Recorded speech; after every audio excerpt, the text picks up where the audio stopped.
ناظرین، ایک وقت تھا کہ پاکستان تحریک انصاف کے دو مضبوط قلعے تھے، ایک سوشل میڈیا اور ایک اوورسیز پاکستانیز۔ ابھی ہم وقت گزرنے کے ساتھ ساتھ ہم ان دونوں قلعوں میں شفٹ دیکھ رہے ہیں کہ سوشل میڈیا میں اتنا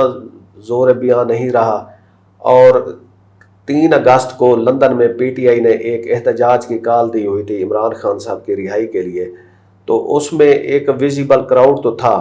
لیکن ویسا کراؤڈ جو ہم پیچھے دیکھتے رہے کہ جب عمران خان صاحب کو اریسٹ کیا گیا اور جب عمران صاحب کی کال آتی تھی اس کے اوپر جتنا کراؤڈ آتا تھا اور جو لوگوں میں جوش ہوتا تھا وہ نہیں دیکھا گیا۔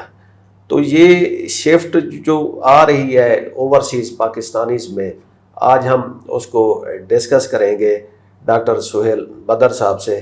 اس ویڈیو کے بنانے کے پیچھے ایک مقصد ہے کہ ڈاکٹر سہیل صاحب کی اوورسیز حلقوں میں کچھ لوگوں سے، کچھ بااثر لوگوں سے بات چیت ہوئی ہے، اور اس جو اوور آل نیریٹو کے شفٹ میں جو تبدیلی آ رہی ہے اس کے اوپر ہی ہم ڈسکس کریں۔ جی ڈاکٹر صاحب، کیا ہو رہا ہے؟ جی بالکل، جس طرح بہت زیادہ شدت تھی احتجاج میں، امریکہ اور برطانیہ میں احتجاج ابھی بھی ہو رہا ہے، کافی ہو رہا ہے، لیکن وہ شدت میں کچھ کمی محسوس ہوتی ہے، اور یہ زیادہ کمی جو ہے پچھلے 2-3 مہینے میں ہمیں لگا کہ محسوس ہو رہی ہے زیادہ۔ تو کچھ لوگوں سے جب اس سلسلے میں بات ہوئی امریکہ میں یا برطانیہ میں یا یورپ میں، تو اس سے اندازہ یہ ہوتا ہے کہ یہ جو حالیہ جنگ ہوئی تھی انڈیا پاکستان کی، اس جنگ کے بعد لوگوں میں ایک شفٹ آنا شروع ہوا، اور وہ بہت سارے لوگ جو فوج کے خلاف بہت آل آؤٹ باتیں کیا کرتے تھے، ان کے جو لہجہ ہے اس میں پہلے وقت سے سختی کم ہوئی ہے، اور جب اس کو مزید ڈگ آؤٹ کیا تو پتہ چلا کہ وہ سختی اس لیے کم ہوئی ہے کہ ان لوگوں کا خیال ہے کہ اس انڈیا پاکستان جنگ میں فوج نے پاکستان کو پروٹیکٹ کیا ہے،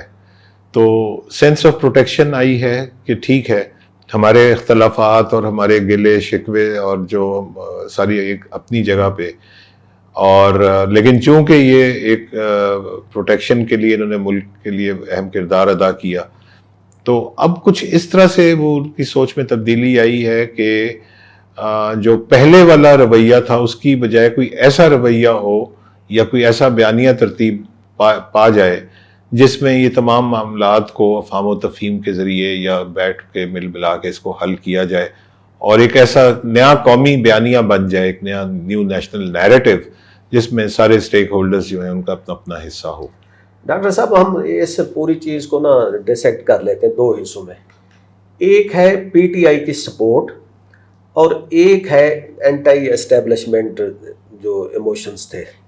پہلے یہ بتا دیں کہ اوورسیز پاکستانیز میں پی ٹی آئی کی سپورٹ میں کوئی کمی آئی ہے؟ جی نہیں، اوورسیز پاکستانیز میں پی ٹی آئی کی جو سپورٹ ہے ہمارے مشاہدے کے مطابق اس میں کوئی کمی نہیں آئی۔ عمران خان کی جو پسندیدگی کا گراف ہے وہ اسی طرح ہے۔ جو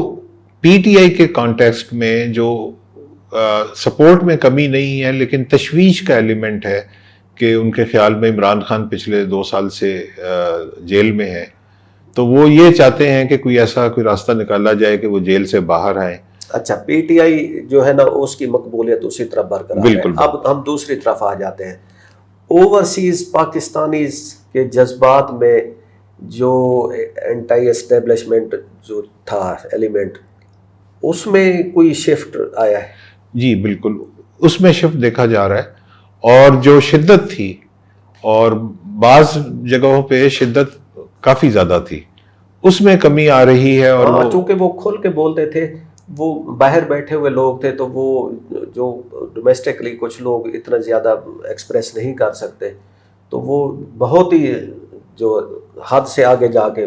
کیونکہ وہ محفوظ جگہوں پہ تھے تو ان کو کوئی نقصان پہنچنے کا احتمال نہیں تھا، تو اپنی محفوظ جگہ پہ ہونے کی وجہ سے وہ بہت زیادہ انہوں نے ایک ہارڈ لائن لی ہوئی تھی۔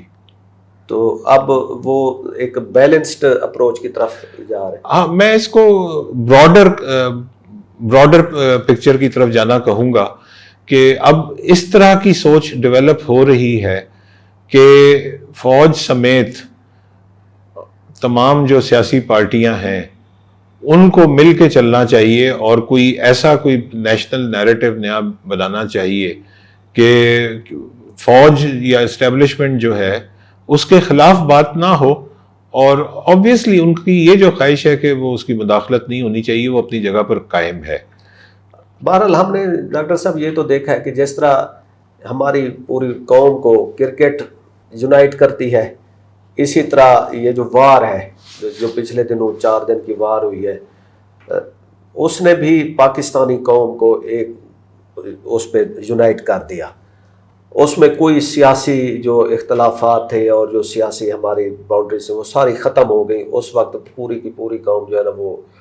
پاک فوج کے پیچھے کھڑی ہو گئی۔ تو یہ ڈومیسٹکلی بھی یہ ہم نے دیکھا کہ اس چیز میں شفٹ آیا ہے، اور اوورسیز میں بھی یہی آیا کہ ایک بیلنسڈ اپروچ کے ساتھ چلا جائے۔ اب اس پہ پی ٹی آئی کی جو لیڈرشپ ہے اور دوسرا جو اسٹیبلشمنٹ کا کیمپ ہے، وہ اس چیز کو کیسے دیکھ رہے ہیں؟ میرا خیال ہے کہ پی ٹی آئی کی لیڈرشپ میں کچھ ایسے لوگ جو کہ ذرا بے لوس ہیں اور وہ امیدوار نہیں ہیں پی ٹی آئی کی آن گراؤنڈ قیادت کے پاکستان میں، یعنی کہ عہدوں کے یا الیکشن کی ٹکٹوں کے محتاج نہیں ہیں، امیدوار نہیں ہیں، اوورسیز ہیں،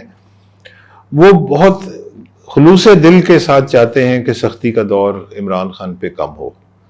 اور وہ یہ چاہتے ہیں کہ کوئی ایسا راستہ نکلے، کوئی ڈیل ہو جائے یا کوئی ایسا راستہ نکلے کہ بھلے ان کو پاکستان سے کچھ عرصے کے لیے باہر بھی جانا پڑے، تو اس میں برطانیہ والے جو ایک دو سرکردہ لوگ ہیں وہ تو یہ آرگومنٹ دے رہے تھے ان سے جب بات ہوئی کہ اگر ان کو سعودی عرب بھی جانا پڑے تو، اور ان کی زبان بندی کے شرط کے ساتھ بھی جانا پڑے کہ 2 سال یا 3 سال بیان نہیں دیں گے، تو میں نے کہا کہ وہ کبھی بھی وہ اس چیز کو نہیں مانیں گے، ان کا سیاسی بیان یا دفن ہو جائے یا ان کی سیاست ختم ہو جائے۔ تو ان لوگوں کا موقف یہی ہوتا ہے کہ ہم مان لیا کہ سعودی عرب کا جو کوئی پیلس ہے وہ ایک جیل ہے جہاں پر وہ سیاسی ایکٹیویٹی نہیں کر پا رہے، ان پہ پابندی ہے، لیکن ان کے خیال میں یہ ہے کہ ایک نسبتاً تکلیف دہ جیل سے کم از کم وہ ایک آرام دہ جیل میں چلے جائیں جہاں پہ وہ 2-3 سال میں چارج ہو کے تو دوبارہ سے یا جو بھی اس معاہدے کی مدت ہو اس مدت کے مطابق اگر وہ اس کی پاسداری بھی کریں 2 سال کی، اور اس کے بعد دوبارہ سے چارج ہو کے اسی طرح، کیونکہ عوامی جو ان کی حمایت ہے نہ پاکستان میں نہ پاکستان کے باہر، میں تو یہ کہوں گا کہ اس میں 1% بھی ڈراپ نہیں دیکھا گیا۔ اچھا، پی ٹی آئی کی مقبولیت برقرار ہے، ادھر سے اسٹیبلشمنٹ کی جو مقبولیت ہے یا ایکسیپٹنس ہے وہ کسی حد تک جنگ کے بعد اس میں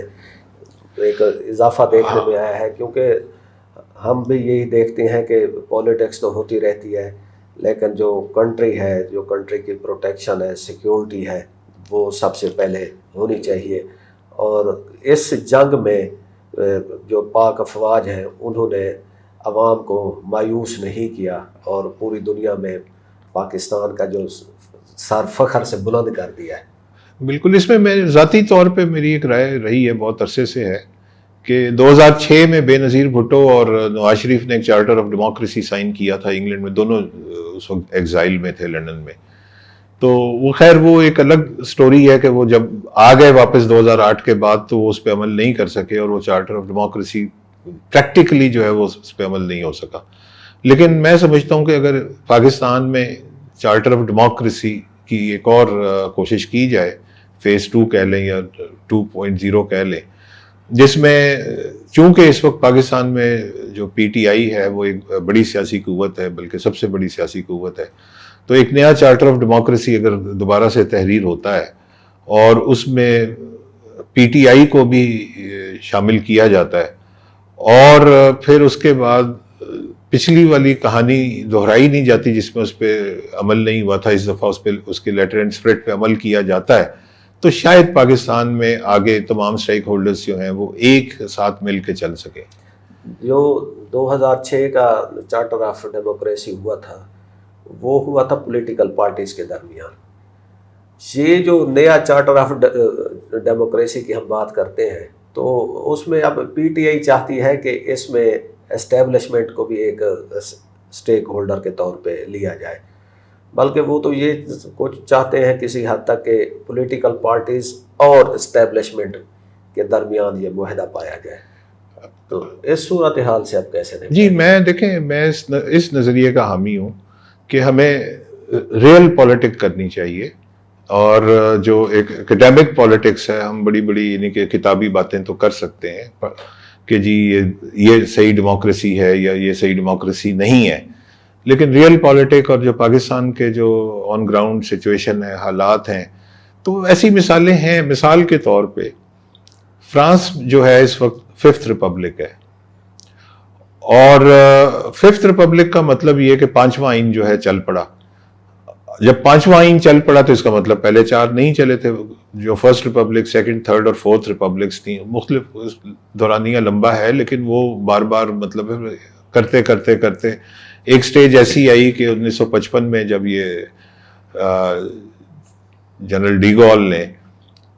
نیا آئین پیش کیا 5th ریپبلک، جو کہ 1958 میں فرانس میں نافذ ہوا، تو 1958 سے آپ گن لیں 70 سال ہو گئے ہیں وہ چل رہا ہے. تو پہلے 4 کی ناکامی کے بعد 5واں چل پڑا. تو یہ سیمی پریزیڈینشل سسٹم ہے جس میں انہوں نے صدر اور جو پارلیمنٹ ہے، ایگزیکٹو اور پارلیمنٹ کے اختیارات تقسیم کر دیے ہیں. تو میں تو ہمیشہ سے سمجھتا ہوں کہ پاکستان میں بھی ایگزیکٹو اور پارلیمنٹ کے تقسیم ہونی چاہیے اختیارات میں. اس سے ہمارے بہت سارے مسائل حل ہو جائیں گے. ملک میں جو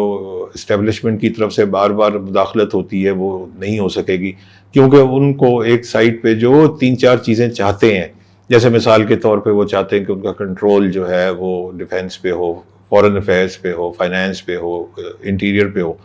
تو وہ ایگزیکٹو کے نیچے دے دیں، اور باقی پارلیمنٹ کے پاس ساری چیزیں چلی جائیں، جس میں ساری ہیلتھ ہے، ایجوکیشن ہے، ٹرانسپورٹ ہے، روزگار ہے، وغیرہ وغیرہ، جتنا بھی پورا ملک چلنا ہے، اور اس کو نیچے آپ ٹریکل ڈاؤن لوکل گورنمنٹ تک کیا جا سکتا ہے. تو میں تو ذاتی طور پہ ان مائی پرسنل کیپیسٹی جو 5th ریپبلک آف فرانس ہے، میں تو اس کا حامی ہوں. اور بھی ہم دیکھتے ہیں میانمار میں پرابلم تھی، تو میانمار والوں نے پرابلم اس طرح کی، میں کوئی یہ پروپوز نہیں کر رہا، صرف مثالوں کے طور پہ بتا رہا ہوں، سولوشنز کے کچھ یہ بھی اس طرح کے صرف مثال دے رہا ہوں کہ دوسرے ملکوں میں کیا ہو رہا ہے. تو مثال کے طور پہ میانمار والوں نے قومی اسمبلی میں 25% سیٹیں جو ہیں وہ مختص کر دیں، جو کہ ان کے نامینیشنز تھیں اسٹیبلشمنٹ کی. تو اس طرح کر کے کوئی درمیانی راستہ، لیکن اس سے یہ اگر بہت فار فیچڈ ہے تو اس سے بہت پہلے کی بات وہ ہے جو آپ نے کہی ہے، وہ بالکل درست بات کہی ہے کہ ایک اگر نیا چارٹر آف ڈیموکریسی ہو، اور پی ٹی آئی اگر چاہتی ہے کہ اس میں as a stake holder establishment کے نمائندے بھی بیٹھیں، تو میں تو اس آئیڈیا کو سپورٹ کروں گا، کیونکہ یہ پریکٹیکل ہے، ریئل پولیٹک ہے، اور یہ پاکستان کی جو معروضی حالات ہیں اس کے عین مطابق ہے. چلیں، اگر یہ معاہدہ ہوتا ہے تو اس میں پھر یہ دیکھنا ہوگا کہ ہر پولیٹیکل پارٹی